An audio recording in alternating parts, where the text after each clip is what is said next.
কাপড় পরতে পরতে রূপা বলল, স্যার আমার কাজটা হয়ে যাবে তো এবার? আমি তো এবার টাকাটা পেয়ে যাব স্যার, তাই না? আমার স্বামীকে এবার সারিয়ে তুলতে পারবো তো স্যার? বাহার আবারও কুনজরে রূপার শরীরের দিকে তাকালো। তার খারাপ নজরে তাকানো দেখে রূপা তার জামাটা ভালোভাবে পরে নিল। বাহার মুচকি হেসে বলল, হ্যাঁ টাকা তো তুমি পাবেই। তোমার স্বামী আমাদের জন্য পুলিশের গুলি খেয়ে এখনো হসপিটালে আছে, আর তোমার কাজটা আমি করব না তা কি করে হয় স্যার? তাহলে আমি কবে টাকাটা পাচ্ছি? বাহার আবারও তার শরীরের দিকে তাকিয়ে বলল, পাবে তো, তবে তার জন্য যে তোমাকে আবার আমার সাথে দুই একবার দেখা করতে হবে গো রূপা। রূপা এবার বাহারের চোখের দিকে তাকালো। রূপার চোখে বাহারের প্রতি প্রচন্ড ঘৃণা এবং ক্ষোভ দেখা গেল। রূপা এবার কোনো কথা না বলে বিছানার উপর থেকে তার ওড়নাটা নিয়ে গায়ে জড়িয়ে চলে যেতে লাগলো। বাহার রূপাকে থামিয়ে বলল, দাঁড়াও, আমি আগে দেখে আসি বাহিরে কেউ আছে কিনা। রূপা দাঁড়িয়ে গেল, আর বাহার দরজা খুলে এক নজর বাহিরে চোখ বুলিয়ে দেখলো না, বাহিরে কেউ নেই। আবার ভেতরে প্রবেশ করে। এবার রূপাকে বলল, ঠিক আছে তুমি এবার যেতে পারো। রূপাও সুবোধ বালিকার মতো যেতে লাগলো। বাহার রূপার গমন পথের দিকে তাকিয়ে দেখে ও পাজামাটা উল্টো করে পড়েছে। হয়তো তাড়াহুড়ো করে পড়েছে তাই খেয়াল করেনি। তাই আবারও রূপাকে দাঁড় করিয়ে বলল,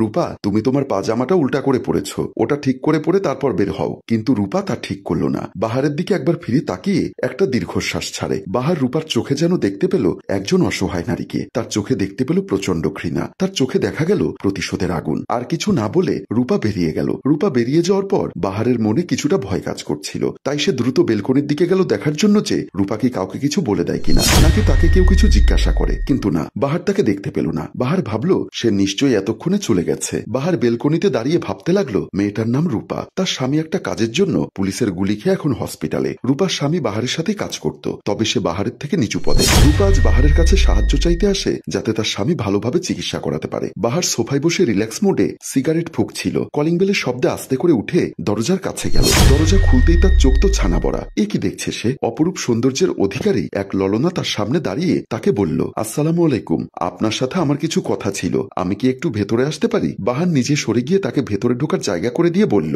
আসুন। মেয়েটি ভেতরে ঢোকা মাত্র বাহারের হাত দুটি চেপে ধরে বলল, আমি মনিরের স্ত্রী। আপনার সাথে কাজ করতে গিয়ে মনির পুলিশের গুলিতে আহত। ডাক্তার বলেছে তার পাটা যদি ঠিক করতে চায় তাহলে অনেক টাকার প্রয়োজন, আর সময় মতো চিকিৎসা না করালে তার পাটা নাকি কেটে ফেলতে হবে। একটু রহম করুন। 3 মাস আগে আমাদের বিয়ে হয়েছে, আমাদের এখনো কোনো বাচ্চা কাচ্চাও হয়নি। এ সময় আমার স্বামীটা যদি পঙ্গু হয়ে যায় আমি কি করব, কোথায় যাব? বাহার মেয়েটাকে ধরে বলল, আহা এভাবে বলতে হয় না, মনির আমার খুব কাছের মানুষ, তার চিকিৎসার সব খরচ আমি বহন করব। তবে তুমি তো জানো কিছু পেতে হলে যে কিছু দিতে হয়, কোনো কিছুর বিনিময় ছাড়া তো আমি তোমাকে এত টাকা দিতে পারবো না। মেয়েটি কাদো কাদো চোখে বলল, আমি গরিব মানুষ, আমার কাছে কি বা আছে আপনার দেওয়ার মতো? বাহার অপকটে বলে ফেলল, তোমার কাছে যা আছে তা তো অনেকের কাছেই নেই। মানে আপনি কি বলতে চাচ্ছেন? আমি বলতে চাচ্ছি তুমি যদি আমার শর্তে রাজি থাকো তাহলে আমি তোমার স্বামীর চিকিৎসার সমস্ত খরচ বহন করব। মেয়েটি কান্না বিচলিত কণ্ঠে বলল, কি শর্ত বলুন? আমি আপনার সব শর্ত মানতে রাজি। বাহার এবার লোলুপ দৃষ্টিতে তার দিকে তাকিয়ে বলল, তাহলে তাড়াতাড়ি বিছানায় চলো। মেয়েটি ভয়ে ভয়ে বলল,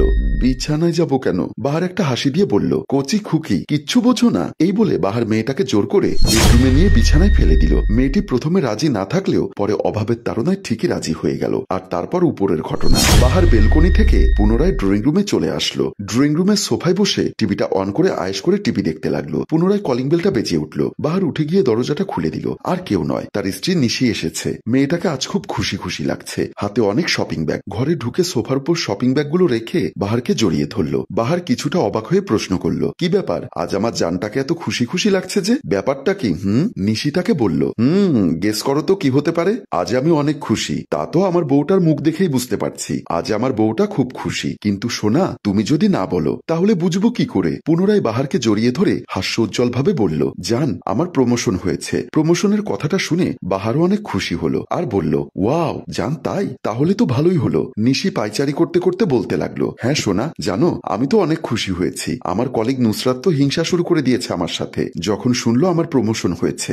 রাকিব স্যার তো আমার কেবিনে এসে আমাকে অভিনন্দন জানিয়ে গেলেন। নিশি সামনে বলেই চলেছে তার কথাগুলো, আর বাহার মুচকি হেসে হেসে তার কথাগুলো শুনছে। হঠাৎ চোখ পড়ল নিশির পর্নের পায়জামার দিকে। নিশির পায়জামার দিকে তাকিয়ে বাহারের হাসি মুখ নিমেষেই যেন মলিন হয়ে গেল, কারণ নিশির পাজামাটা উল্টো। নিশি উল্টো করে পাজামাটা পরে আছে। তখনই তার মনে পড়ে গেল রূপার কথা। সকালে রূপাকে যখন, তবে কি নিশিও তাহলে? না না, এ হতে পারে না। নিশি আমার সাথে এত বড় বেইমানি করতে পারে না। নিশি কথা বলেই যাচ্ছে আর বাহার ঘামছে। কথার ফাঁকে নিশি হঠাৎ খেয়াল করলো বাহার খুব ঘামছে। তা দেখে নিশি বলল, কি হলো, তুমি এভাবে ঘামছো কেন? তোমার শরীর ঠিক আছে তো? বাহার নিশির কথা জবাব না দিয়ে উল্টো প্রশ্ন করলো, তুমি কি এখন সরাসরি অফিস থেকে আসছো? হ্যাঁ, অফিস থেকে নয়তো কোথা থেকে আসবো? বাহার আর কোনো কথা না বলে দ্রুত ঘর থেকে বের হয়ে গেল।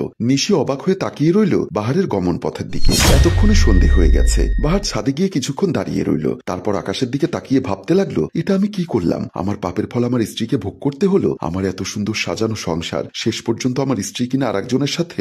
না না, আমি কিছুই ভাবতে পারছি না। বাহার বিষণ্ণ মনে তার ঘরের দিকে ফিরে আসছিল, কারণ তার যে কিছুই করার নেই। সিঁড়ির দিকে আসতেই মুখোমুখি হলো তার স্ত্রীর সাথে। তার স্ত্রীর চেহারার দিকে তাকানোর কোনো ইচ্ছাই তার নেই। সে মাথা নিচু করে আছে। নিশি তার স্বামীর মুখটি উপরের দিকে তুলে বলল, কি ব্যাপার, খুব ঘেন্না হচ্ছে তাই না? বাহার কিছুটা অবাক হয়ে জানতে চাইল, তুমি কি বলতে চাইছো? আমি বলতে চাইছি কেমন লাগছে তোমার? কেমন লাগছে মানে? নিজের স্ত্রীর সতীত্ব আর একটা পুরুষের হাতে নষ্ট হয়েছে ভাবতে তোমার কেমন লাগছে? তুমি কি বলছো? আমি তো কিছুই বুঝতে পারছি না। নিশি ঠাস করে বাহারের গালে একটা চর বসিয়ে দিল, তারপর বলল, আর ঢং করতে হবে না। তুমি কি মনে করেছো আমি কিচ্ছু জানি না? রূপার সাথে তুমি কি করেছো আমি সব জানি, কারণ রূপা তোমার কাছে ধর্ষিত হয়ে আমাদের বাসা থেকে চলে যাওয়ার সময় আমার সাথে পথে দেখা হয়েছিল। অতঃপর নিশির সাথে রূপার কি কথা হয়েছিল সেটা বলতে লাগলো। রূপা কান্না করতে করতে বাহারদের গেট থেকে বের হচ্ছিল। নিশি গেটে প্রবেশ করার সময় তার মুখোমুখি হলো। নিশি রূপাকে আগের থেকেই চিনত, তাই তার কাছে কান্নার কারণ জানতে চাইল। রূপা প্রথমে গোপন করতে চাইলেও নিশির জোরাজুরিতে সে বলতে বাধ্য হলো। রূপার কথাগুলো শুনে নিশির পায়ের নিচ থেকে মাটি সরতে লাগলো। যে মানুষটাকে সে এত ভালোবাসে, এতটা বিশ্বাস করে, সেই মানুষটি কিভাবে তার বিশ্বাস ভাঙতে পারলো? কিভাবে একটা মেয়ের সতীত্ব নষ্ট করতে পারলো? আজকে নিশির স্যালারি হয়েছিল।